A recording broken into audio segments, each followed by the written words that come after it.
മുൻ മുഖ്യമന്ത്രി ഉമ്മൻചാണ്ടിയുടെ ഓർമ്മകളെ പോലും LDF സർക്കാരിനും ഇടതു നേതാക്കൾക്കും ഭയമാണ് എന്ന് കോൺഗ്രസ് പറയാറുണ്ട്. അത് സാധൂകരിക്കുന്ന ഒരു തെളിവാണ് നമ്മളിവിടെ കാണുന്നത്. ഈ ദൃശ്യങ്ങളൊന്ന് കാണിച്ചാൽ നമുക്ക് കാണാൻ കഴിയുന്നത് ദില്ലിയിലെ കാഴ്ചയാണ്. ദില്ലി ട്രാവൻകൂർ ഹൗസിന്റെ നവീകരണത്തിന് തറക്കല്ലിട്ട് ഉമ്മൻചാണ്ടി സ്ഥാപിച്ചൊരു ഫലകമാണ്. ഉമ്മൻചാണ്ടിയുടെ പേരിലുള്ള ഫലകമാണിത്. ദൃശ്യങ്ങൾ കാണാൻ കഴിയും. 2015 ഉമ്മൻചാണ്ടി മുഖ്യമന്ത്രിയായിരിക്കെ ഉമ്മൻചാണ്ടിയാണ് ദില്ലിയിലെത്തി ഈ തറക്കല്ലിടൽ ചടങ്ങിന് നേതൃത്വം നൽകിയത്. ഓഗസ്റ്റ് 4-നാണ് ചടങ്ങ് നടക്കുന്ന. അന്ന് ഇബ്രാഹിം കുഞ്ഞായിരുന്നു അന്നത്തെ പൊതുമരാമത്ത് മന്ത്രി.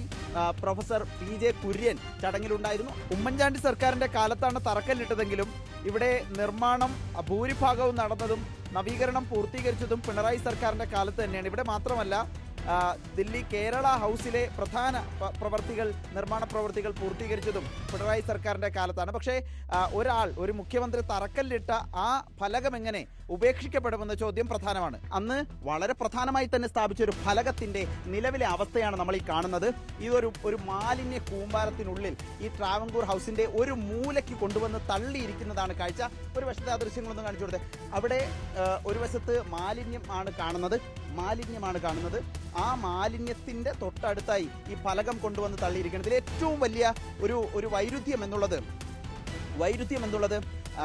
പിന്നീട് 2015 സ്ഥാപിക്കുന്നു, തറക്കല്ലിടുന്നു. 2023 ഓഗസ്റ്റ് 4-ന് ഈ പരിപാടികളൊക്കെ പൂർത്തിയാക്കി, നവീകരണം പൂർത്തിയാക്കി ഉദ്ഘാടനം നിർവഹിച്ചു മുഖ്യമന്ത്രി പിണറായി വിജയൻ.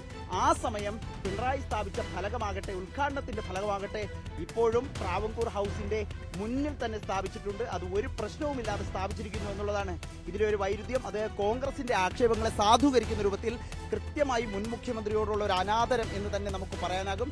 മുൻ മുഖ്യമന്ത്രിയുടെ ഒരു ഫലകം അതിങ്ങനെ ഒരു മാലിന്യത്തിനടുത്ത് ആർക്കും വേണ്ടാത്ത രൂപത്തിൽ പൊട്ടിപ്പൊളിഞ്ഞ മതിലുകൾക്കടുത്ത് കൊണ്ടിട്ടിരിക്കുന്ന, ഉപേക്ഷിച്ച നിലയിൽ കാണുന്നതാണ് നമ്മൾ ദില്ലിയിൽ കാണുന്ന കാഴ്ച. ഏതായാലും വിഴിഞ്ഞത്തിന്റെ കാര്യത്തിലും പല പദ്ധതികളുടെ കാര്യത്തിലും കൊച്ചി മെട്രോയുടെ കാര്യത്തിലും എല്ലാം കോൺഗ്രസ് പറയുന്നത് ഉമ്മൻചാണ്ടിയുടെ അധ്വാനത്തെയൊന്നും വിലമതിക്കുന്നില്ല LDF സർക്കാർ എന്നുള്ളതാണ്. ഏതായാലും ആ ആരോപണങ്ങളെ തെളിയിക്കുന്ന രൂപത്തിലുള്ള ഒരു കാഴ്ചയാണ് ദില്ലി ട്രാവൻകൂർ ഹൗസിൽ നിന്നും നമ്മൾ കാണുന്നത്.